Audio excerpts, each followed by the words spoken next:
वृंदावन की गलियों में जब हवाएं चलती हैं तो ऐसा लगता है जैसे बाके बिहारी जी स्वयं कान में कुछ कह गए हों। यहाँ हर सुबह की पहली किरण तुलसी के पत्तों को चूमती है और हर शाम की हवा मुरली की धुन लेकर आती है। वृंदावन कोई साधारण नगर नहीं, यह राधा कृष्ण की प्रेम गाथाओं से सजी एक जीवित चेतना है। कहते हैं, जब संसार तुम्हें ठुकरा देता है तब बिहारी जी तुम्हें गोदी में उठा लेते हैं। जब सब दरवाजे बंद हो जाते हैं तब बाके बिहारी जी के द्वार खुलते हैं। यह कहानी एक ऐसी मां की है जिसने अपने बेटे को मृत पाया पर हार नहीं मानी, जिसने बेटे के निर्जीव शरीर को गोद में लेकर 3 दिन तक भूखी प्यासी चलते हुए वृंदावन की धूल तक पहुंचाया और वहां जाकर एक ऐसी पुकार लगाई कि स्वयं बाके बिहारी जी को मंदिर के कपाट खोलकर बाहर आना पड़ा। श्यामा मथुरा के पास एक छोटे से गांव में रहती थी। पति बहुत पहले ही चल बसे थे। उसका जीवन संघर्षों से भरा था, लेकिन उसका एकमात्र सहारा था उसका 12 साल का पुत्र गोपेश। गोपेश कोई साधारण बालक नहीं था, वह बचपन से ही श्री कृष्ण के प्रेम में लीन था। वह तुलसी को जल देता, मंदिर में भजन गाता और अपनी मां के चरण छूकर विद्यालय जाता। श्यामा अक्सर कहती, मेरा बेटा ही मेरा कृष्ण है। गांव में एक दिन महामारी फैल गई।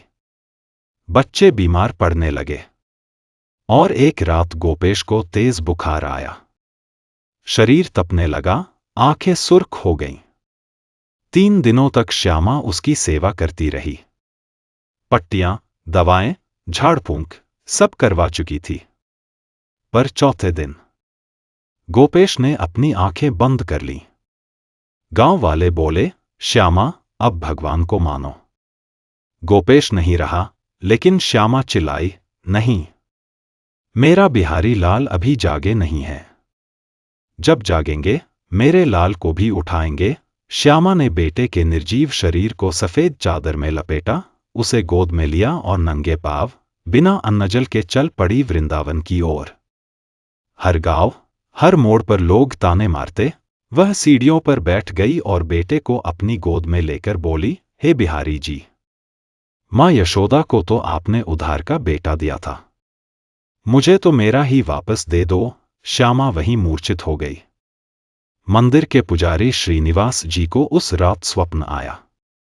बाके बिहारी जी मुस्कराते हुए बोले, मेरे द्वार पर मेरी मां बैठी है और उसकी गोद में मेरा बच्चा। मंदिर के कपाट खोलो, मुझे जाना है। पुजारी हड़बड़ाकर उठे, मंदिर की ओर दौड़े। जब कपाट खोले तो देखा श्यामा बेहोश पड़ी है और उसकी गोद में वह बच्चा धीरे धीरे आंखें खोल रहा है। बच्चा करवट लेने लगा। लोगों की भीड़ जमा हो गई। पुजारी ने कांपती आवाज में कहा, यह कोई साधारण बच्चा नहीं, यह स्वयं बिहारी जी की लीला है। श्यामा की आंखें खुलीं और उसने देखा गोपेश मुस्कुरा रहा था। उसने धीमे से कहा, मां, बिहारी जी ने मुझे झूले में झुलाया, माखन भी खिलाया और कहा, जा, तेरी मां तुझे बहुत याद कर रही है। श्यामा फूट फूट कर रोने लगी। पूरा वृंदावन थम गया। कोई आंख नहीं थी जो नम न हो। उस दिन के बाद श्यामा ने वहीं वृंदावन में जीवन बिताया। गोपेश ने मंदिर में सेवा प्रारंभ की। कहते हैं, आज भी वह परिवार मंदिर की सेवा में लगा है। जब भी कोई दुखी, टूटा हुआ, रोता हुआ व्यक्ति बाके बिहारी के दरबार आता है,